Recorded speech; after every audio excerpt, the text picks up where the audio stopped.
In 2012, the federal government of Nigeria set up a needs assessment team to go around the public universities in the country and document the facilities available for teaching and learning. What that committee found out is what we want to show you now. In the image we are looking at, taken from Michael Okpara University of Agriculture, Umudike, you will see a typically overcrowded and overstretched facility in the classroom where students are standing and taking lectures. You see students sometimes having inadequate sitting facilities, nowhere to write on.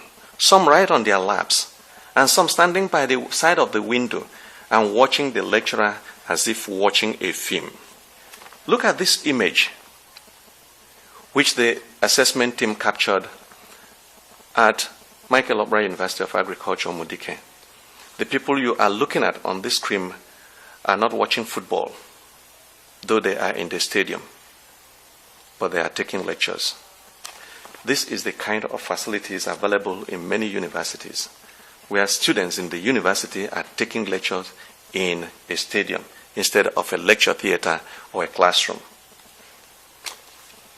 In this image taken at University of Maiduguri, you will see students peeping from the outside, from the window, standing outside the classroom and peeping through the window in an attempt to listen to what the lecturer is saying, because the facility cannot accommodate students inside a classroom. This is another image showing students, some of who are sitting on the bare floor, some standing by the side of the window, but are supposed to be sitting and taking lectures and taking notes. You can see also this image, a typically overcrowded lecture hall taken at Delta State University, Abaraka.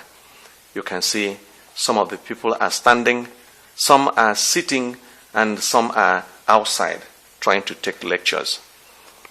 This is also another classroom impression taken at Bauchi State University, Bauchi campus. This is the assessment team personnel taking a video of this classroom in session. When the team arrived at Akwa Ibom State University, main campus, Ekorakpandem, they also made the similar thing, an overcrowded classroom, where some people are standing at the back of the lecture hall or by the window side trying to take lectures. The same is the case at other universities. You can see an improvised seat in a lecture theater at the University of Benin. The students that are supposed to be sitting on desks that are comfortable enough for them to write and jot down are now picking planks and using as seats in the classroom. And we think that this is not an ideal situation for lectures. You can see broken down furniture, and in a lecture room at Obafemi Awolowo University, Ile-Ife, these are the facilities available for our students to sit and write comfortably, learn well, and pass exams.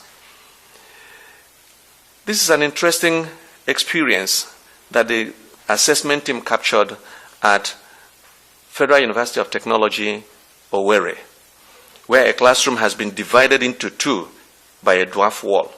And you can see, if lectures are going on simultaneously in both lecture halls, you will wonder whether the students on one side will be listening to the lectures there or on the other side.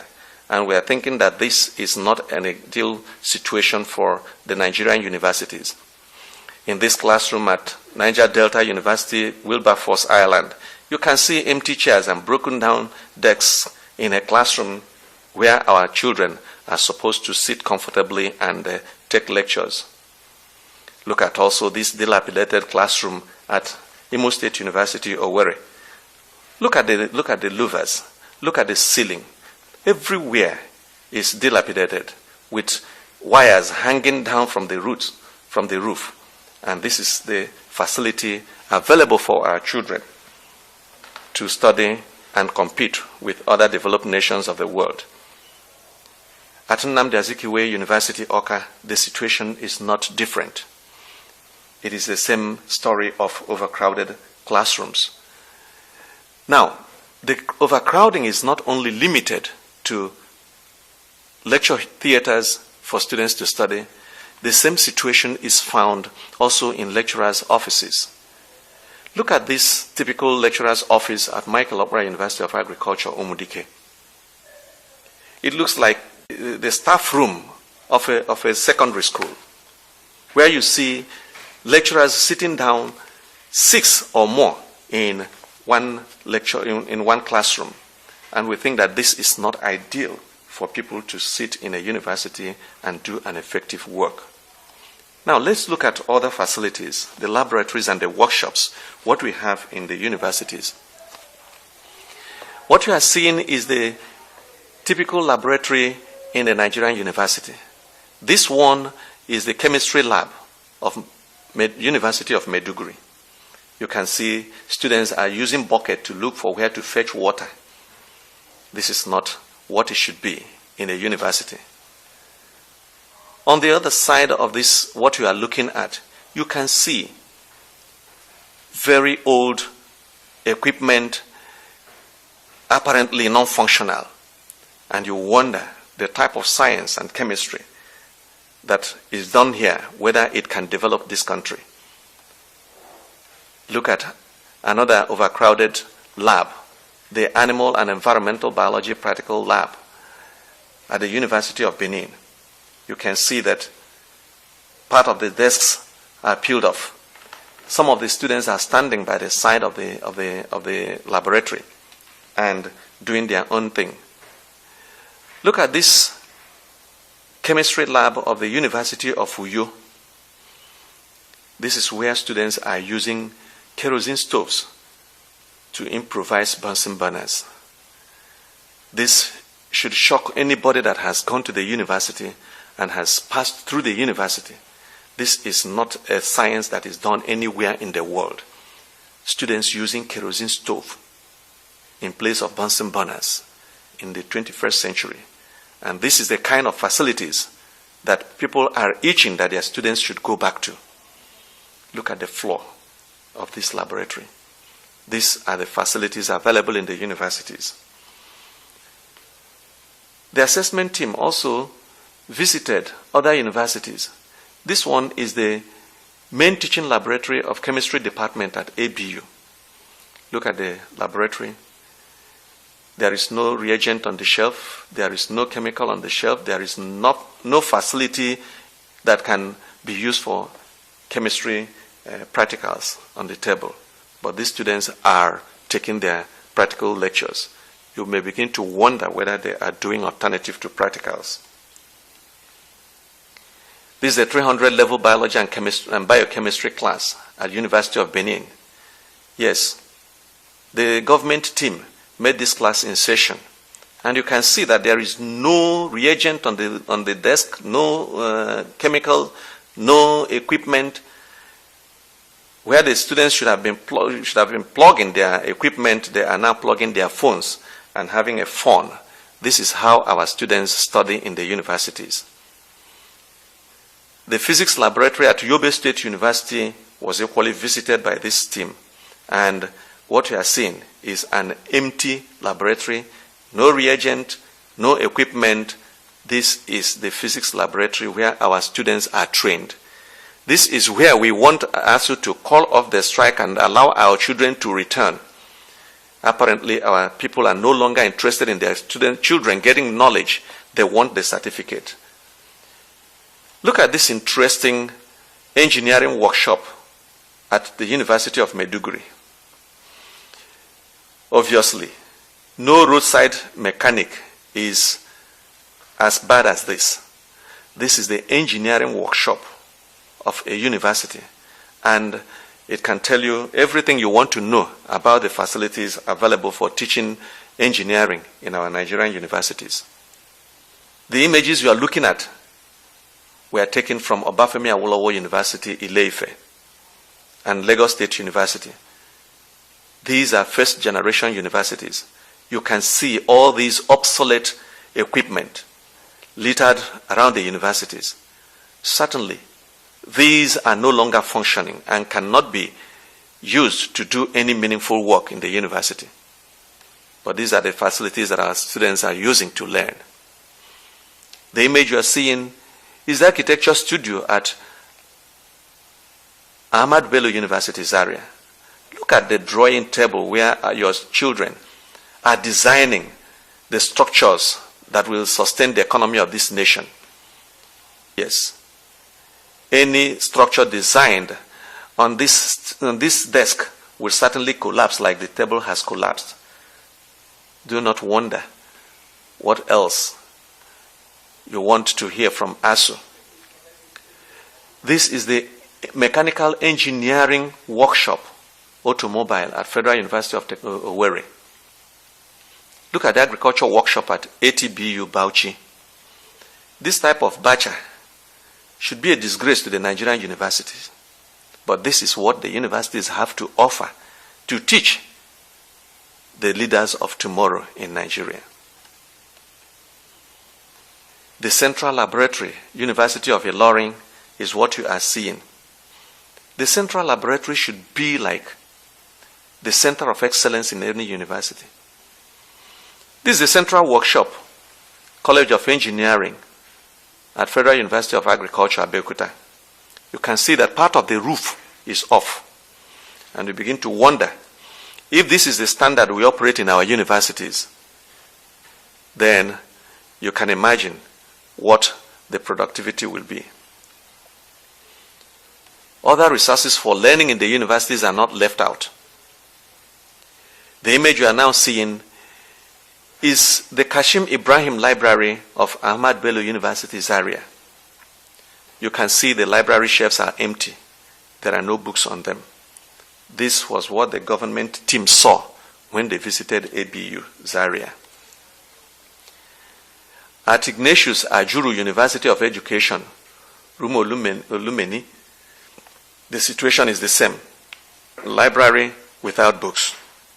This is what is available for students to learn in this university.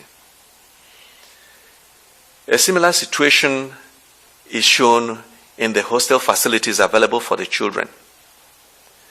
This is the female hostel at Delta State University, Abraka. You can see how dilapidated this hostel is, but this is where our children live. Look at the Danfodio hostel of ABU Zaria. If nobody tells you this is a hostel of a university, you will think that this is either a prison yard or a warehouse of the Royal Niger Company. This is a very old building with very limited ventilation, but this is where the students stay. Look at the students' hostel at Ebonyi State University, Abakaleke. This can pass for any comedy anywhere in the world. People who have passed through universities should feel ashamed that this is what the university system has to offer for Nigerian youth. At the University of Benin, the government team made this congested room where so many students are living, a room inhabited by over 12 students, where people cook in the same room where they have. If there are 12 occupants, there are 12 stoves, there are 12 pots, everything is doubled, done inside the same room where the students live. The smoke alone, inhaled by these students, smoke from over 12 stoves at the same time, cooking in the morning, in the afternoon, and in the evening, cannot be healthy for people who inhabit this type of room. Look at the male hostel at Aliero. You can see this is their own stove is parked on one corner of the house. Some are sleeping up, some are sleeping down. These are the facilities available for our students.